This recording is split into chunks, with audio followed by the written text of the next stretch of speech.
다 같이 본문 말씀 오늘은 사도행전 8장 1절부터 13절까지가 되겠습니다. 한 목소리를 같이 읽겠습니다. 그날에 예루살렘에 있는 교회에 큰 박해가 있어 사도 외에는 다 유대와 사마리아 모든 땅으로 흩어지니라. 경건한 사람들이 스데반을 장사하고 위하여 크게 울더라. 사울이 교회를 잔멸할세 각 집에 들어가 남녀를 끌어다가 옥에 넘기니라. 그 흩어진 사람들이 두루 다니며 복음의 말씀을 전할세 빌립이 사마리아 성에 내려가 그리스도를 백성에게 전파하니 무리가 빌립의 말도 듣고 행하는 표적도 보고 한 마음으로 그가 하는 말을 따르더라. 많은 사람에게 붙었던 더러운 귀신들이 크게 소리를 지르며 나가고 또 많은 중풍병자와 못 걷는 사람이 나으니 그 성에 큰 기쁨이 있더라.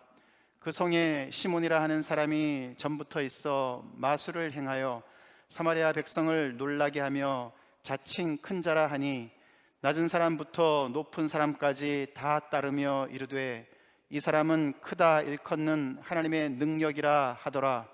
오랫동안 그 마술에 놀랐으므로 그들이 따르더니 빌립이 하나님 나라와 및 예수 그리스도의 이름에 관하여 전도함을 그들이 믿고 남녀가 다 침례를 받으니 시몬도 믿고 침례를 받은 후에 전심으로 빌립을 따라다니며 그 나타나는 표적과 큰 능력을 보고 놀라니라. 아멘. 사실 이 에피소드는 몇 절 더 진행이 됩니다만 지면상 여기까지만 이렇게 소개를 드립니다. 이 본문을 가지고 흩어진 사람들 번지는 복음의 불길이라는 제목으로 오늘 말씀을 증거하기 원합니다. 지난 2주 동안 제가 설교를 이렇게 쉬면서 정말 이렇게 우리 또 문영명 목사님이나 또 우리 강석주 목사님 통해서 정말 귀한 말씀 저도 받고 너무 은혜가 되고 너무 감사했습니다. 우리 이제 7장으로 사도행전 7장이 이제 스데반의 순교로 끝나지 않았습니까? 그래서 이제 8장으로 들어가는데 새로운 사실 국면을 맞이하게 됩니다. 왜냐하면은 예루살렘 교회에 전반적으로 이렇게 대대적인 박해가 이제 닥치게 되었습니다. 오늘 우리가 본문을 읽어봤지만 이게 보통 박해가 아닌 거죠. 교회 리더가 스데반이 돌에 맞아 죽었습니다. 보통 일이 아닙니다. 그리고 잡히면은 목숨이 위험한 상황이에요. 특별히 그 박해의 맨 일선에 서 있는 사람이 사울이라는 다소의 사울, 그 사울이 그냥 집집마다 다니면서 예수 믿는 사람들을 잡아다가 옥에다 쳐놓고 그런 위험한 상황에 처하게 됐습니다. 그래서 더 이상 이곳에 살 수가 없었습니다. 그래서 삶의 터전을 버리고 정처 없이 떠나야만 하는 그런 상황에 직면했습니다.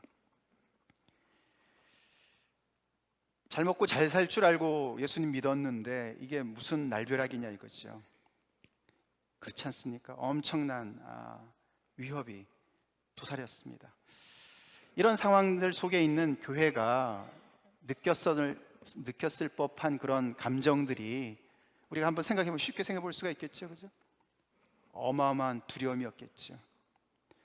거기서 대대로 살아서 비즈니스도 거기 다 있고 자녀들도 가족들도 다 있는 그 자리인데 말이죠. 더 이상 거기 있을 수가 없는 거예요. 예수 믿는다는 죄 때문에 무슨 범죄자 취급을 받는 거예요.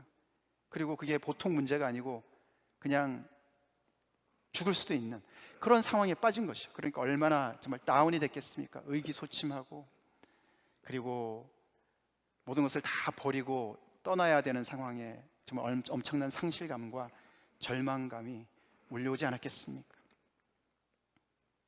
더 나아가서는 어쩌면은 원망도, 하나님 앞에 대한 원망도, 예수를 믿은 것에 대한 후회도 생겼을지 모릅니다. 이제는 예수쟁이라는 낙인이 찍혀서 이제는 여기서 더 이상 설 수 없는, 살 수 없는, 그래서 도망을 쳐야 되는 그런 상황에 이들이 처해진 것입니다. 그게 이제 8장부터 예수를 믿는, 주로 물론 거기는 그 헬라파 유대인들의 주로 거기에 이제 핍박이 임했지만 주로 그런 사람들로 지금 이렇게 예루살렘을 떠나야 되는 상황에 있습니다. 우리 각자가 그 상황에 있다고 한번 생각해 보세요. 무엇을 할 수가 있겠습니까? 멀리 멀리 도망을 쳐야 되겠죠. 그리고 도망쳐서 침묵해야 되겠죠. 신분 세탁을 해야 되겠죠. 뭐라도 해야 되겠죠. 어떻게 이거 괜히 예수님 믿어가지고 이거 정말 죽게 생겼네, 그래야 될 것 같은데 오늘 본문은 참 놀라운 얘기를 하지요. 같이 읽어보겠습니다. 그 흩어진 사람들이 두루 다니며 복음의 말씀을 전할세. 복음 때문에 흩어졌는데요, 복음 때문에 지금 대난리가 나가지고 날벼락을 맞아서 도망을 치고 있는 상황인데 그들은 두루 다니면서 그 문제의 원인인 복음을 또 전했다라고 얘기를 합니다.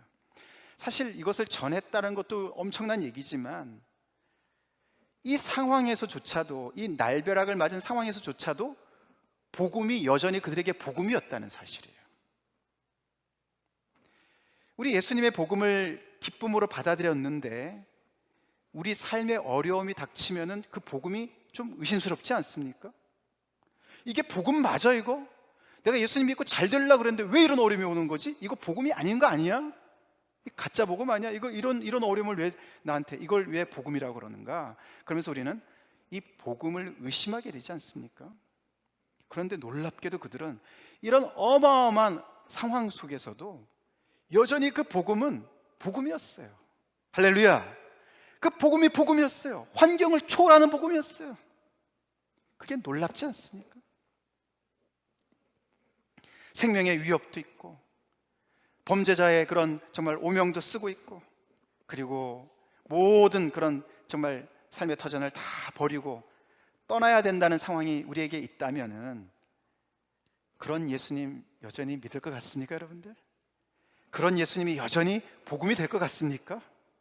특별히 요즘 세대에 복음이 너무너무 자기중심적으로 해석이 되는 세대에 나한테 잘 되기 위해서, 내가 잘 되기 위해서, 나한테 유익하니까 내가 믿었지, 나의 직장도 앗아가고 나의 가족도 앗아가고 나의 미래도 앗아가고 나의 모든 삶의 터전을 다 앗아가는데 무슨 복음이냐, 그러고 내 팽개쳐야 되는 거 아닙니까? 근데 이들은 그렇지 않았어요. 우리가 이렇게 사도행전의 말씀을 다시 보면서 우리가 믿는 복음이 과연 어떤 것인가, 예수를 믿는 사람들이 어떤 모습이어야 되는가, 우리는 다시 한번 오늘 말씀을 통해서 짚어봐야 됩니다. 이 초대교회 성도들은 박해 중에 그 진가를 더 발휘하는 사람들이었어요. 그게 신기하지 않습니까? 오늘날 21세기 허약한 그리스도인들 생각해 볼 때 이 복음이 어떻게 이런 상황에서도 복음이냐고요. 복음입니다. 그리고 또 놀라운 것은 이들이 모여있을 때 말이죠, 우리가 잘 알지 않습니까? 그들이 정말 그 놀라운 베드로의 그런 설교를 통해서 하루에 3,000명이 막 회개하고 침례를 받고 교회가 정말 왕성하게 일어나고 놀라운 표적과 기사가 일어나고 안진뱅이가 막 일어나고, 그래서 많은 사람들이 모여있을 때 그들은 모일 때마다 함께 기도하고 떡을 떼며 열심히 하나님의 말씀을 들으며 열심히 모여있을 때는 정말 대단했습니다. 불길이 대단했습니다. 근데 흩어졌어요 지금. 근데 흩어졌는데도 그들의 그 복음의 불길은 여전했어요. 다시 말해서 그들은 묻어가는 신앙인들이 아니었다는 거예요. 그냥 군중 심리로 말이죠, 사람들이 모이니까 그냥 모여가지고 으쌰으쌰 하고 말이죠, 뭐 예수님 믿는 것처럼 하고 믿음이 있는 것처럼 하고 말이죠, 그냥 이런 놀라운 그냥 박해가 일어나니까 다 흩어져가지고 생명력도 없고 예수 믿는지 안 믿는지도 전혀 모르겠고 신세 타령이나 하고 원망이나 하고 이러지 않았다는 거예요. 놀랍지 않습니까? 그들의 신앙은 모여있을 때나 흩어져 있을 때나 똑같았어요. 오히려 우리가 좀 있다가 이렇게 흩어진 무리 중에 한 사람을 보겠습니다만, 그 사람 같은 경우는 정말 오히려 정말 빛을 발하는, 흩어진 중에 도망다니는 중에 위기 중에 더 빛을 발하는 그런 신앙인이었어요.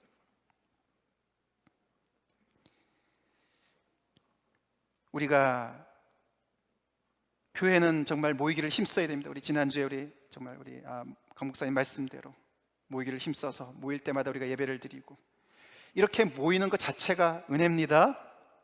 은혜예요.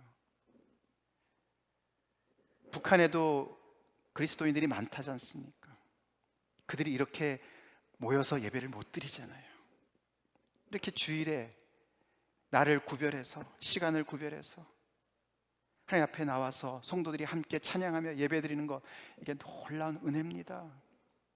우리가 이렇게 모일 수 있을 때 함께 모여서 예수님을 더욱더 우리가 배우고 우리 신앙을 더욱더 돈독히 하고 주님을 더욱더 닮아갑시다. 하나님이 흩으실 때도 있을 거예요. 이 상황처럼 핍박으로 말미암아 흩어지지 않기를 원합니다만, 하나님의 다른 이유로 우리를 흩으실 때가 있을 거예요. 혼자 있는데 그때 돌이켜보니 남는 게 하나도 없다. 그렇게 되지 마시기 바랍니다. 묻어서 신앙생활 하지 마십시오. 우리는 다 지체들이 필요한 사람들이에요. 혼자 독불장군 없습니다. 그럼 우리가 함께 모여 있을 때 우리는 주님을 더욱더 사랑하고 알아가고, 우리가 서로를 더 깊이 사랑해야만, 우리 신앙이 이렇게 성장해야만, 우리가 혹시라도 흩어졌을 때에 우리는 그 속에서도 빛을 발할 줄 믿습니다. 개인의 신앙이 확실하게 설 줄로 믿습니다. 그래서 오늘 본문에 사실 빌립이라는 사람이 나오는데, 그를 전도자 빌립이라고 우리가 얘기할 수가 있습니다. 이 사람은 앞에 스데반과 함께 소위 말하는 집사라고 그러죠. 7인 중에 한 사람이었습니다. 성도들이 많아지기 때문에 구제하는 일이 너무 벅차서 사도들이 7명을 세웠을 때 그 중에 한 사람이었죠. 근데 7장에서는 스데반 집사가 어떻게 정말 역할을 했었냐가 나왔다면, 8장은 그 한 사람인 빌립의 이야기가 나오는데, 이 빌립은 전도자예요. 복음을 전하는 사람이었어요. 근데 특별히 오늘 이 8장에 이 흩어진 사람들이 많은 곳으로 흩어졌습니다. 우리가 나중에도 보겠지만 여러 군데로 흩어졌는데요, 그 중에 오늘은 이 누가복음을 사도행전을 쓴 누가가 이 사마리아 땅을 조명을 합니다. 그리고 거기를 전도한 빌립 집사에게 지금 초점을 맞추는 거예요. 그래서 오늘은 우리가 이 본문 전체가 이 사마리아 성에 전도를 하는 이야기가 나오는데, 그런 의미에서 이 빌립은 이렇게 흩어진 성도들의 모습과 정말 비교해 볼 때 한술 더 뜨는 분이었습니다. 여러분, 우리가 잘 알지 않습니까? 유대인들은 사마리아 땅을 너무너무 도외시했습니다. 그들과 상종도 하지 않았습니다. 왜냐하면 역사적인 골이 깊거든요. 그들과의 반감의 골이 깊습니다. 사마리아는 바로 그 유대 땅 바로 북쪽에 있는데, 갈릴리랑 그 중간에 있지 않습니까? 우리가 복음서를 봐도 그렇고, 예수님도 그리로 이렇게 지나갈 때도 있었고 돌아갈 때도 있으시고,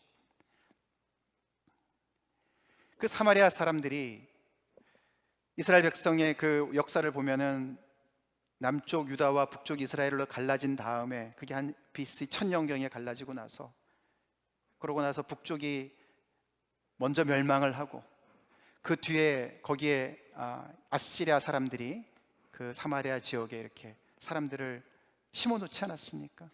자기네 사람들을 거기다가 이주를 시키고, 많은 사람들은 포로로 잡아가고, 그래서 거기 남아있었던 사람들이 있었어요. 근데 그 남아있었던 사람들이 종교적으로 여러 가지로 이렇게 혼합이 되었습니다.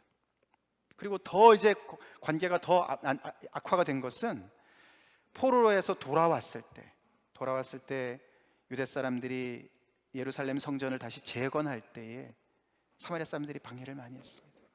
그리고 오히려 자기네 그리심산에다가 성전을 따로 하나 지었습니다.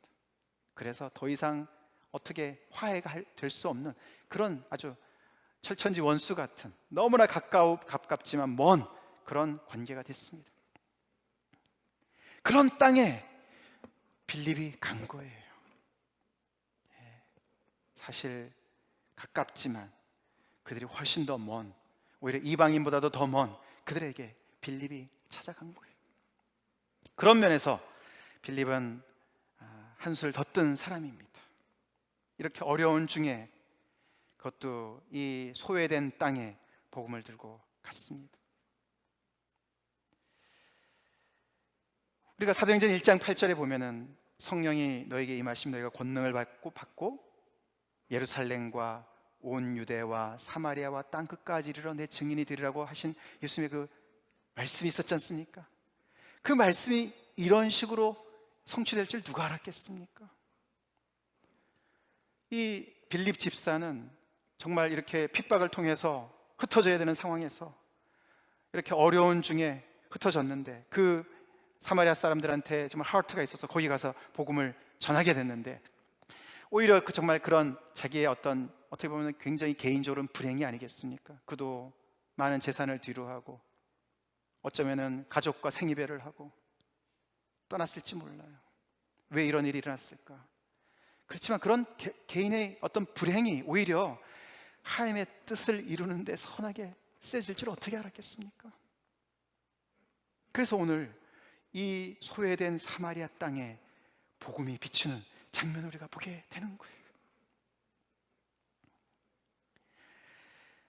이 전도자 빌립이 사마리아 땅에 들어가서 경험한 사실을 오늘 우리가 본문에서 읽었지만 한마디로 요약한다면은 바로 이거예요. 같이 읽어보겠습니다. 내가 복음을 부끄러워하지 아니하노니 이 복음은 모든 믿는 자에게 구원을 주시는 하나님의 능력이 됨이라. 먼저는 유대인에게요 그리고 헬라인에게로다. 이거는 나중에 바울이, 지금은 핍박자로 있는 사울이 나중에 쓴 말씀이지만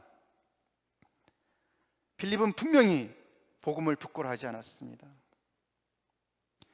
참 이 복음의 능력이라는 것은 전하는 사람에게 달려있지 않는 거가 확실한 것 같습니다. 왜냐하면 생각해 보세요. 전하는 사람이 지금 도망자예요. 뭐 대단한 신분을 가지고 있는 게 아니에요. 지금 교회가 도망을 지금 다니고 있는 중에 있는 거예요. 그런데 그 사람들이 복음을 전하는 거예요. 자기의 왕인 그리스도를 전하는 거예요. 야, 오죽 못났으면 너네 도망을 다니냐. 교회 행색이 아주 초라하고요. 또 전하는 그리스도도 얼마나 옹색합니까? 우리가 전하는 그리스도가 십자가에 막 못 박혀 죽으신 거예요. 생각해 보세요. 그런데 그거를 믿는다니까요. 할렐루야. 그래서 믿음은 하나님의 선물이 확실합니다. 근데 복음을 부끄러워하지 않아요. 이 사람들은 자기들이 그 복음 때문에 모든 삶의 터전을 다 잃었어도요, 이렇게 실패자 같이 된 것처럼 보였어도요 부끄러워하지 않습니다. 왜냐하면 그들은 확실하게 알았는데 그것을 믿는 자에게 하나님께서 구원을 주시는 그 능력이 나타나기 때문에 그렇게 전한 줄로 믿으시기 바랍니다. 그거를 빌립이 알았습니다. 바울이 나중에 썼지만 빌립은 그것을 체험하는 날이 된 거예요. 이 사마리아 성에 가가지고 그가 복음을 전했을 때 그들은 하나님의 놀라운 그 은혜로 말미암아 믿게 되었습니다. 믿게 되었을 때 그 안에 놀라운 하나님의 구원의 능력이 나타나지 않았습니까? 그래서 하나님의 이 복음은 차별이 없는 것을 알게 된 거예요. 유대인에게도 헬라인에게도. 사실 이 유대인적으로 볼 때는 말이죠, 이 예수님이 그들의 그리스도, 그 왕이신데 자기들의 왕이지요. 뭘 이방인까지 왕이 돼야 된다는 생각을 왜 해야 되겠습니까? 아니, 자기들한테만 왕이면 되지. 근데 그게 아닌 거죠. 예수님도 이 복음이 예루살렘과 유대에만 갇혀 있는 것이 아니라 사마리아 땅도 넘어가고 온 땅 끝까지 넘어가서 내가 그리스도라는 것을 전파해야 된다. 이 복음은 모든 민족을 위한 것이다. 그렇게 얘기하시는 거예요. 왜냐하면 왜 그렇겠습니까? 유대인이나 헬라인이나 사마리아인이나 땅 끝에 있는 사람들이나 모든 사람들의 문제가 다 똑같기 때문에 그런 거예요. 인간의 문제는 하나죠. 그래서 인간의 해결책도 하나인 거예요. 예수 그리스도가 그들 모두의 해결책인 것이에요. 그렇기 때문에 이들은, 이 빌립은 이 사마리아 땅에 가서도 자기가 믿는 예수님을 증거한 것이에요. 그리고 거기에 이런 놀라운 능력이 나타났습니다. 배경과 문화와 언어와 인종이 달라도 모든 인류에게 예수 그리스도가 해결책이 되는 줄로 믿으십니까? 그것이 복음을 전하는 사람의 이런 정말 확실한 그 고백이 되어야 되겠죠. 그래서 이 사마리아 땅에서 무슨 일이 벌어졌는가를 오늘 잠깐 살펴보면요, 그들이 믿고 남녀가 다 침례를 받았다, 이런 표현이 나옵니다. 그들이 분명히 믿었고요. 그렇게 되므로 말미암아 하나님의 구원의 역사가 나타나서 그들이 큰 기쁨에 넘치는 일이 벌어졌다, 그렇게 기록을 합니다. 불행을 당한 사람들이 전하는 복음을 통해서 사마리아 성에는 이런 놀라운 기쁨의 잔치가 벌어지고 있어요. 우리가 믿는 복음이 나의 개인의 사정을 뛰어넘습니까? 내가 믿는 복음이 내 기분을 뛰어넘습니까? 내 형편을 뛰어넘을 수 있습니까?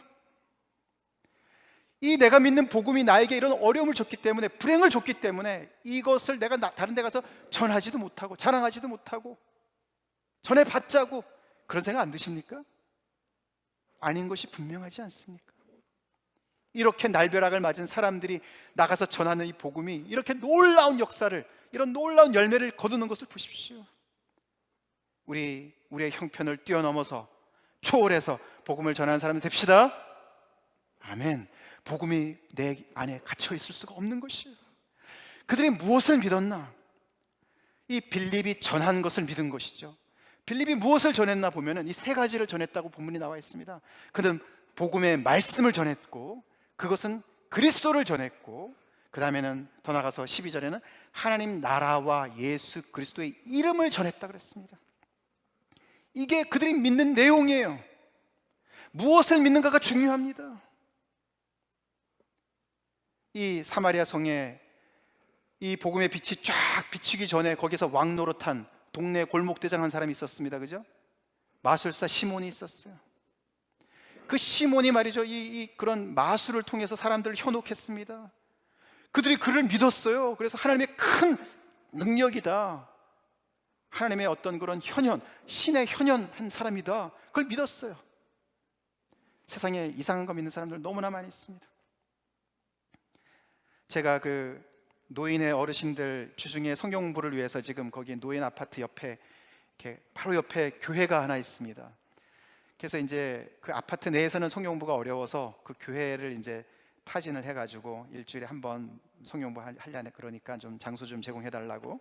그래서 어떤 교회, 바로 옆에 있는 교회입니다. 거기 일본 교회인데 목사님이랑 드디어 이제 연락이 돼서 어저께 제가 가봤습니다. 조금 이상하긴 했어요. 근데 가봤더니요, 이게 무슨 금광교? 이게 그 신도 있잖아요, 신도이즘. 이게 무슨 하여튼 그런 신흥 종교 중에 하나인 거예요. 갔더니 막 완전히 그냥 제사상을 앞에다 차려놓고요. 좀 그랬어요. 사람들은 너무너무 나이스하고 저한테 뭐 책자를 주시더라고요. 와서 읽어봤어요. 그냥 착하게 어떻게 하면 잘 살 수 있을까, 뭐 이런 얘기들이에요. 이상한 거 믿는 사람들 너무 많이 있습니다. 너무 많이 있어요. 이 마술사 시몬을 믿었던 이 정말 불쌍한 이 사마리아 성 사람들, 그 사람들에게 하나님의 나라와 예수 그리스도를 증거한 것이에요. 하나님이 창세 전부터 이 세상을 창조하신 그 창조주께서 인간의 타락 이전부터 우리를 위한 모든 구원 계획을 다 해놓으신 그 계획을 온전히 성취하신 그리스도 예수를 듣고 있는 것입니다. 할렐루야. 이런 이 복음이, 이게 보통 복음이 아닙니다. 이거 그냥 교회에서 우리가 맨날 들으니까 세상 사람들도 이런 거를 맨날 듣고 사는 줄 아는데 그렇지 않습니다. 그리스도를 전한 거예요. 이 사마리아 사람들도 그리스도를, 메시아를 기다리고 있었던 사람들입니다. 메시아만 오면 우리의 이 모든 고생이 다 끝날 거야. 메시아만 오면 게임 끝이야. 그런 생각을 가지고 있었어요. 거기에다가 빌립이 메시아가 오셨다, 하나님의 나라가 임했다, 하나님께서 세우신, 기름 부어 세우신 왕이 오셨다. 너네 이제는 그 왕을, 그 그리스도를 믿고 너희들의 이 모든 거짓으로부터 이제는 해방되어라, 그렇게 전했겠죠. 그랬을 때 그들 안에 놀라운 역사가 일어났습니다. 빌립이 사마리아 성에 실어 나른 물은 생수였지 죽은 물이 아니었어요. 복음의 능력이 나타났어요. 할렐루야. 그가 왜요? 그가 믿었었기 때문에 그런 것이죠. 이 복음의 능력을 믿었기 때문에 그런 것이죠. 우리가 복음을 전할 때 얼마나 우리 복음을 믿습니까? 복음의 능력을 믿습니까? 내 언변 때문에 이 사람이 설득을 당하느냐 안 당하느냐 이런 중요한 것이 아니라 복음은 선포지요. 복음이 선포되었을 때 하나님께서 일하실 줄로 믿습니까? 믿습니까? 지금 이렇게 일하시는 거예요. 그래서 그 안에 귀신들이 쫓겨나가고 말이죠. 중풍병자와 못 걷는 자가 치유를 받는 놀라운 역사가, 한마디로 여기 나와 있는 모든 것들은 자유지요. 자유. 그 억압됐던 곳에서 말이죠, 몸이 억압됐든지 정신이 억압됐든지 영이 억압됐든지, 이 마술사 시몬이, 그래서 이 마술사 시몬이 말이죠, 그렇게 왁노릇하고 있었다가 나중에 다 이제 그 정체가 드러나지 않았습니까? 그리고 더 나가서 뒤에 부분에, 우리가 읽지 않은 부분에 조금 더 중요한 얘기들이 나오긴 하지만, 그들이 침례를 받았는데도 성령이 임하지 않았습니다. 그래서 예루살렘 교회에서 사도 둘을 파송하죠. 베드로와 요한을 파송합니다. 그래서 그들이 와서 그들에게 안수를 하고 기도할 때 성령이 임했다, 그렇게 얘기를 하는 거예요. 사실 예수님을 믿을 때 우리가 회개하면 성령을 선물로 받고 죄사함을 받는다고 분명히 성경이 말씀하지 않습니까? 근데 이 사마리아 땅에 복음이 전파됐다는 약간 예외적인 사건으로 하나님께서 처리하신 것 같습니다. 왜냐하면 빌립이 그냥 가서 말씀을 전했을 때 모든 것이 나타나고 하나님의 역사가 나타난다 하더라도 이 예루살렘 교회와 이 사마리아 사람들 간에 이것이 약간의 이 양분이 될 수 있는 위험성이 있었습니다. 그래서 이 정통성을 하나님께서 생각하셔서 지혜를 정말 이렇게 펴신 것이죠. 그래서 베드로와 요한이 가서 안수할 때 그런 똑같은 역사가, 참 신기합니다. 그렇죠?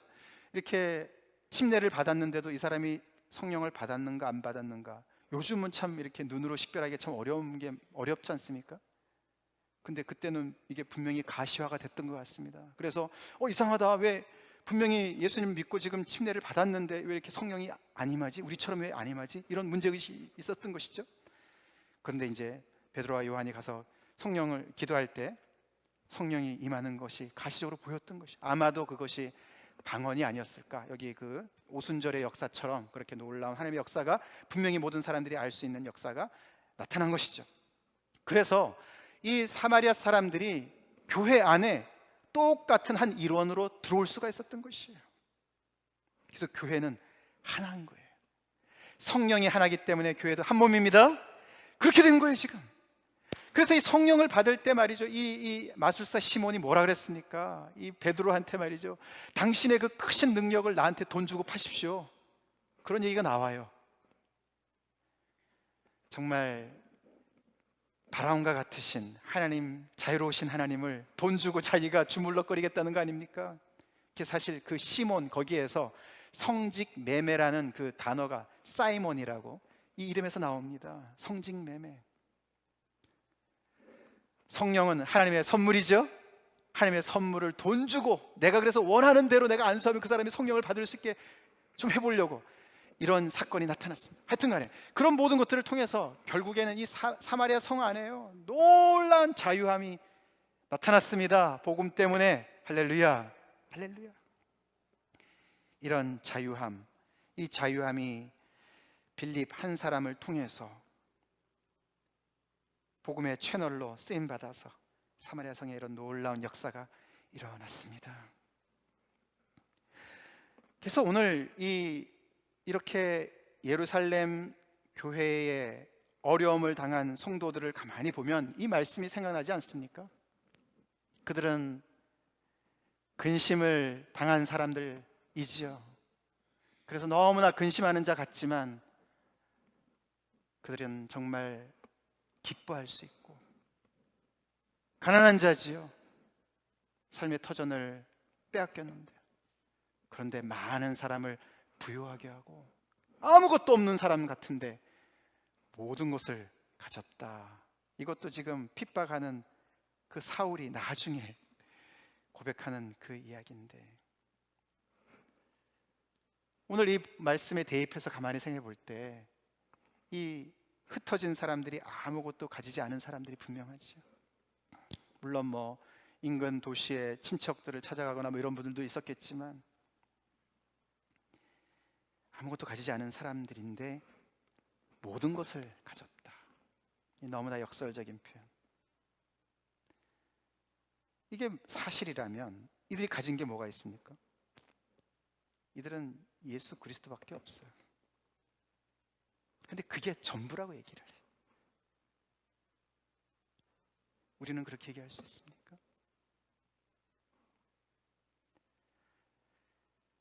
우리가 지금 당장 이 미국에도 핍박이 와서, 박해가 와서 예수 믿으면 당장 체포된다. 그런다면 우리가 그 믿음 때문에, 그 믿음을 포기하지 않고 그 믿음 때문에 우리가 다 잃을지라도 그 신앙을 사수할 수 있을까요? 그러면서도 나는 털털이가 됐어, 빈털터리가 됐어, 나는 알거지가 됐어, 나는 가진 게 하나도 없어, 그러지 않고 나는 모든 것을 가졌어 여전히, 그럴 수 있습니까? 그게 복음이에요. 그게 예수 그리스도입니다. 그게 예수 그리스도예요. 우리 예수님께서 사마리아 성을 지나가시다 이 우물가의 여인을 만났을 때 이 여인이 하는 말 우리가 잘 기억합니다. 여자가 이르되 메시아 곧 그리스도라 하는 이가 오실 줄을 내가 아노니 그가 오시면 모든 것을 우리에게 알려주시리이다. 아까도 말씀을 드렸지만 이게 그 사마리아 사람들이 그 메시아를 기다리는 사상이었어요. 잘 보세요.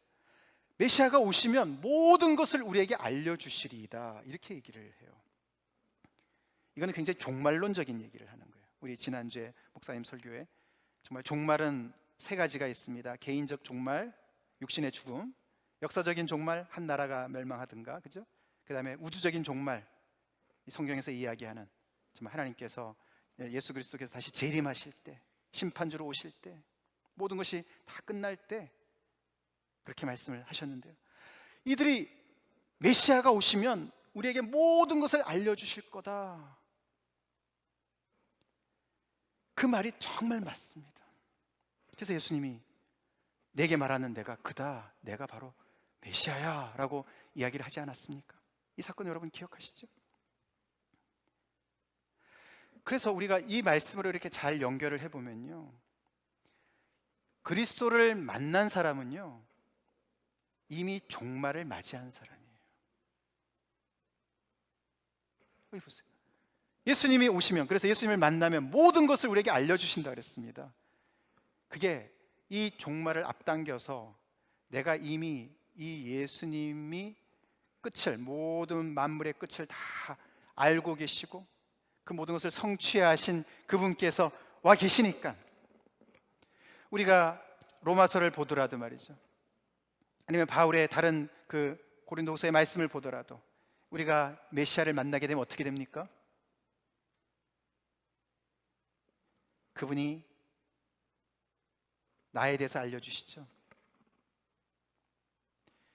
내가 십자가에 죽은 이유는 너 때문에 죽었어. 그러니까 내 죽음은 너의 죽음이야. 그래서 나의 십자가의 종말은 너의 종말이야.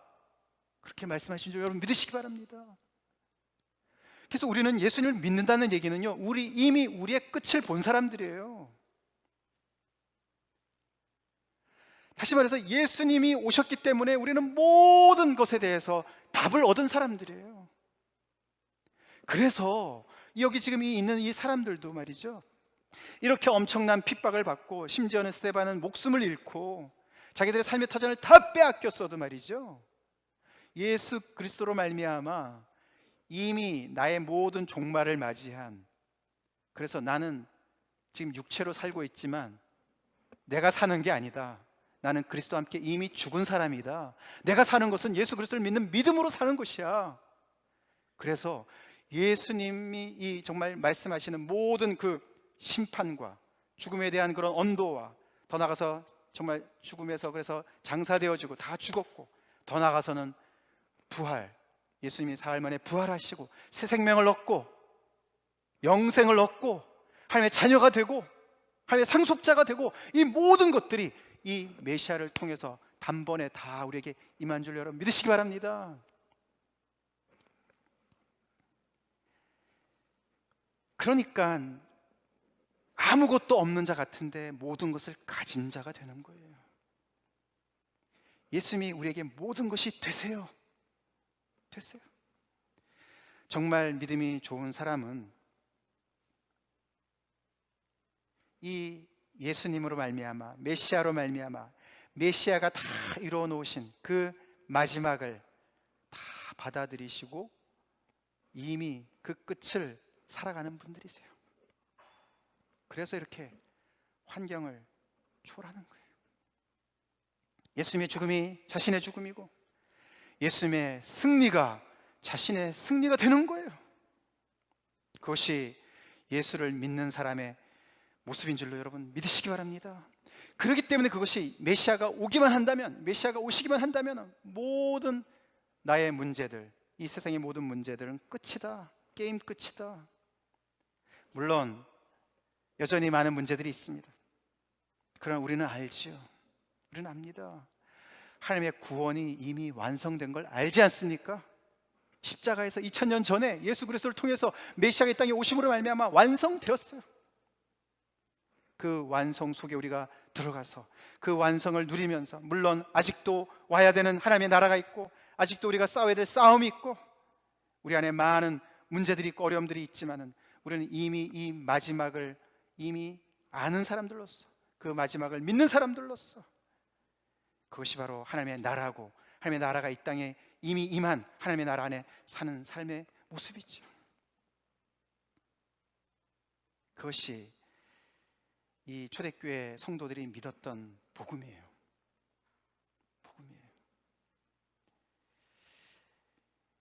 예수님을 믿으면 더 나은 미래가 펼쳐지고, 지금 내가 예루살렘에서 사는 것보다도 더 윤택하고 더 부요한 인생을 살아갈 수 있을까? 그래서 살 길을 찾아 떠나간 사람들이 아닙니다. 이들은 이미 온전한 하나님의 복을, 그리스도를 받은 사람들로서 그 놀라운 은혜 때문에 현실이 어떠하더라도, 현실이 어떠한 어려움이 온다 할지라도 그것 때문에 역으로 하나님의 은혜를 재해석하는 것이 아니라 하나님의 이 그리스도의 은혜로 말미암아 이 모든 현실을 재해석하고 바라보는 그런 삶으로 살아갔던 사람들이에요. 우리가 믿는 복음이 얼마나 이 초대교회의 복음에 부합합니까? 나의 믿는 이 복음은 얼마나 나의 개인의 어떤 생각과 형편과 처지에 왔다 갔다 하지 않습니까? 이런 말씀을 여러분들 다 같이 다시 한번 기억하시고 우리가 다 같이 기도하겠습니다. 다 같이 기도하시겠습니다.